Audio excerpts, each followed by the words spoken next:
When I met him, I believed in love again. He was kind, funny, and very sweet. We met at a small cafe near my office. He smiled at me every day. One afternoon he asked, "Can I sit here?"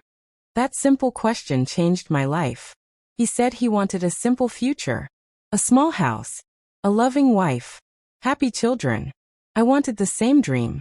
We talked for hours every night. We walked in the park. We shared secrets. I felt safe with him. After 1 year we got married. It was not a big wedding, but it was full of love. Our families smiled. Our friends clapped. He held my hands and promised, "I will always protect you." I believed every word. The first year of marriage was beautiful. We cooked together. We laughed at silly jokes. We watched movies and planned baby names. Even before I was pregnant, life felt peaceful. One morning, I felt sick and tired.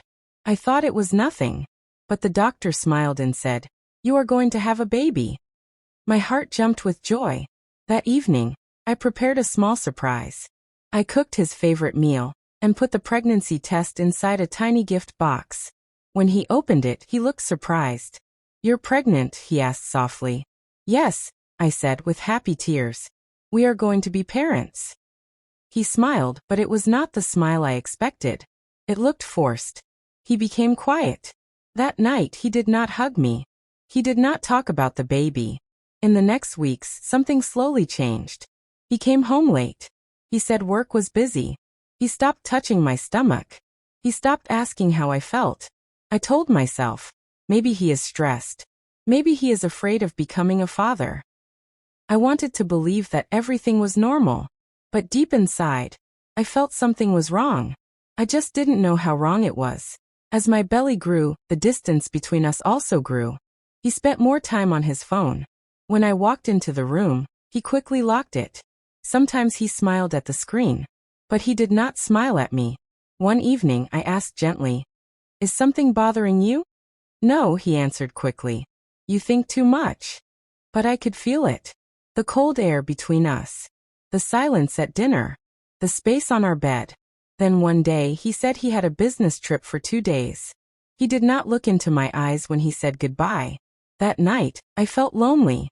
I sat on the sofa and talked to my baby. I touched my stomach and whispered, "Your father loves you." I wanted to believe it. The second night, I could not sleep. I opened social media without thinking. And then I saw something that stopped my breathing. A photo. He was sitting in a restaurant. A woman was next to him. They were smiling. His hand was holding hers. The caption said, "Perfect weekend with my love red heart." My hands were shaking. This was not work. This was not a business trip. This was a lie. I called him. No answer. I called again and again. Finally, he picked up. "Why are you calling so much?" He sounded annoyed. "I saw the photo." I whispered. "Who is she?" Silence. "It's nothing," he said. "You're emotional because of the pregnancy. You lied to me."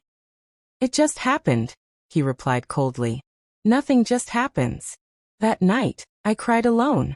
Not only because he betrayed me, but because I was carrying his child while he was holding another woman's hand. When he returned home, I was waiting. I did not scream. I did not shout. I simply asked, "Do you love her?" He looked tired. Not guilty. Just tired. "I don't know," he answered. Those words hurt more than anything. "I feel different with her," he continued. "With you, everything is about the baby. There's pressure." Pressure. I was the one who felt sick every morning. I was the one whose body was changing. I was the one afraid of giving birth alone. But he talked about pressure. "I needed attention," he said quietly. I looked at him with disbelief. "I needed support," I replied. We stood in silence. Two people who once loved each other. Then he said something that broke my heart completely. "I need space." Space. I touched my stomach. "I am 7 months pregnant." He avoided my eyes. The next morning he packed a small bag. "Where are you going?" I asked. "I'll stay with her for now." For now. He kissed my forehead like I was just a friend. Then he walked out. The door closed softly. But it sounded like my whole world was breaking. I sat on the floor and cried. I cried for my marriage. I cried for my baby. I cried for the promises that meant nothing now.